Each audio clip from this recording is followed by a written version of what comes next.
All right, we'll continue on. Next, we'll be joined by Patrick Surtain. Again, if you have a question, use the raise hand function in the chat and let us know that you have a question, and we'll continue on with Patrick.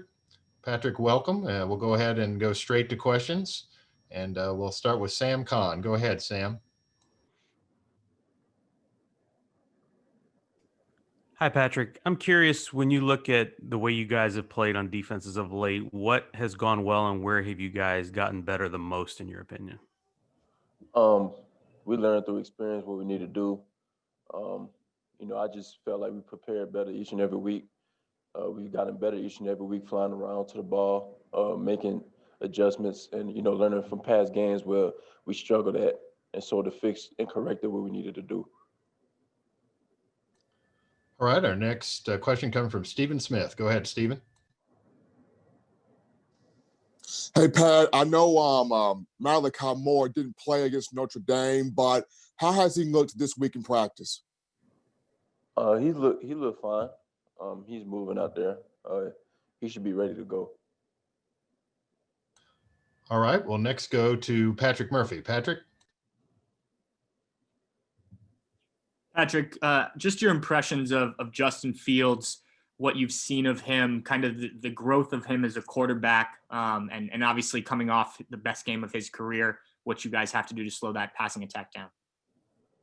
Obviously, he's a great talent. He's got a tremendous arm. Like I said, he's a leader on that team. Whatever he does affects the team a lot. But we just got to look at things to do to affect him, as far as getting to the quarterback, pressuring him, different disguises in the back end, many different things to look at through the film room.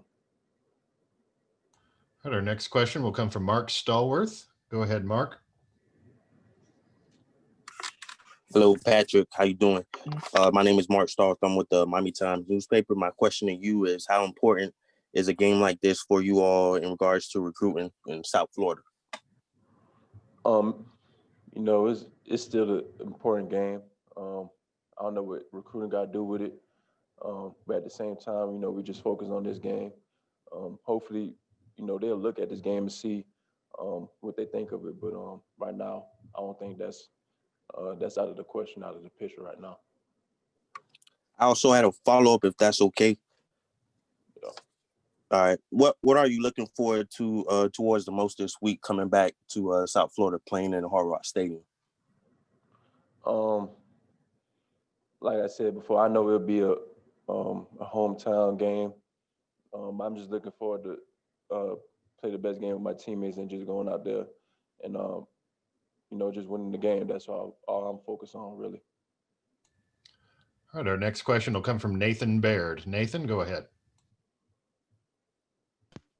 Hey, Patrick. The combination of Chris Olave and Garrett Wilson for Ohio State, are there any teams that you guys have already faced that you feel like you've seen a mix of this where you have two receivers of that caliber between the slot and the outside that you have to deal with at the same time? And how do you try to match up with that? I say we've seen teams like that before. Just this team, they're very talented on both sides of the ball, even in the running game. So I feel like they bring a whole lot of dimension on their offense. They're great receivers, of course, which brings tremendous amount of depth in their offense. So, we're looking forward to the challenge. Our next question comes from Leo Johnson. Leo, go ahead, please. Overall, how do you look to stop this Ohio State passing game that they have great receivers and then they can also attack with their tight ends? Like I said, it all starts in the film room and preparing each and every day in practice. But I'm also looking at their top concepts, what they like to do, things like that. As a whole defense and as a whole unit, is all about studying their tendencies and just preparing each and every day for the game. All right, our next question comes from Christopher Heidel. Go ahead, Christopher. Hey, Patrick, thanks for taking my call. talk about your father. Your father played in the NFL, with the Dolphins and the Chiefs. What did he teach you about football growing up? And also, what was it like going, like you said, going back home to Miami, where he was literally there for a long time when you were growing up? I can remember him playing since I was in my earliest youth days. But he's taught me a lot about football, even more about football. After life of football. He taught me a lot of things going into the game. And, I just carried and learned from him. And just going back home, he's gonna be there.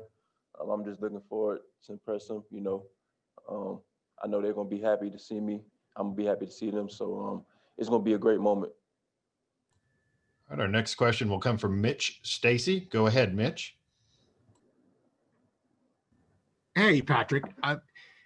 You already talked about the Ohio State receivers a little bit. You're probably going to be seeing a lot of Chris Olave. Can you talk a little bit about what he does so well and why he's hard to defend? I'd say his speed. He creates separation fast at the top of his routes. And I'd say he also is very patient and fluid with his route running. He keeps the defense guessing. I say that by the much, but yeah, he's an excellent vertical threat for their team, and it's going to be a challenge, of course. All right, our next question comes from Stephen Means. Go ahead, Stephen.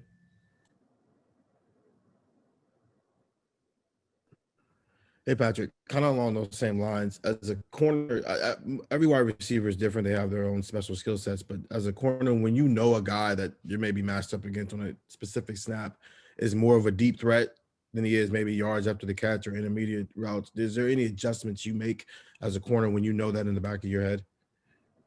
Of course, you got to look at certain things where receivers like to do, their tendencies, and how they utilize them in the offense. So, as a corner, you got to expect that going into the game.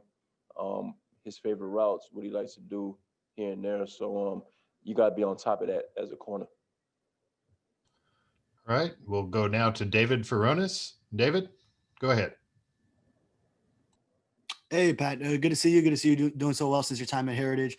Along the lines of playing back home in South Florida and also your father, you talked about having memories from being a child going to the stadium. What memories were there? Are there any specific ones? And also from that first playoff semifinal that you played as a freshman, what can you remember from that? And what would it mean to you to potentially go out on top in the stadium that your father once called his NFL home?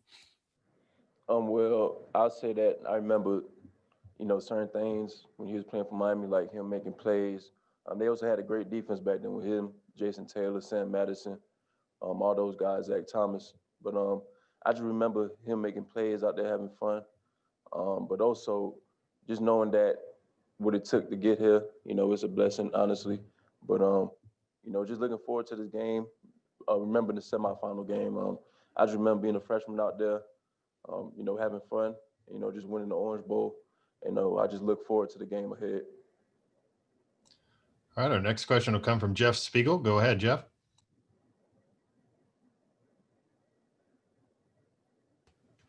Hi, Pat. Obviously, you mentioned your dad and what a great career he had, and you're up for a couple of awards tonight. How much would it mean to you to win those awards to further show the mark that you yourself have had on this game? I'll be honored, honestly. But like I said before, I'm not so much focused on the awards. I'm just focused on the game ahead.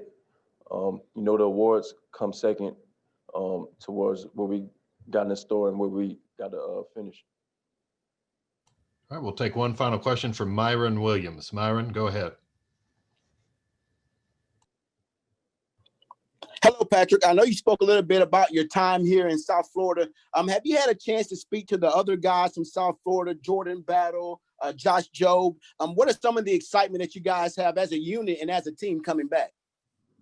We're all very excited coming back home and playing in the national championship. All our families are going to be there. They're going to be excited, repping the hometown. It's an exciting feeling knowing that how much tradition you brought into the South Florida world. We did, but it's going to be an exciting moment, and we're going to have fun out there. So, we're just going to enjoy the moment.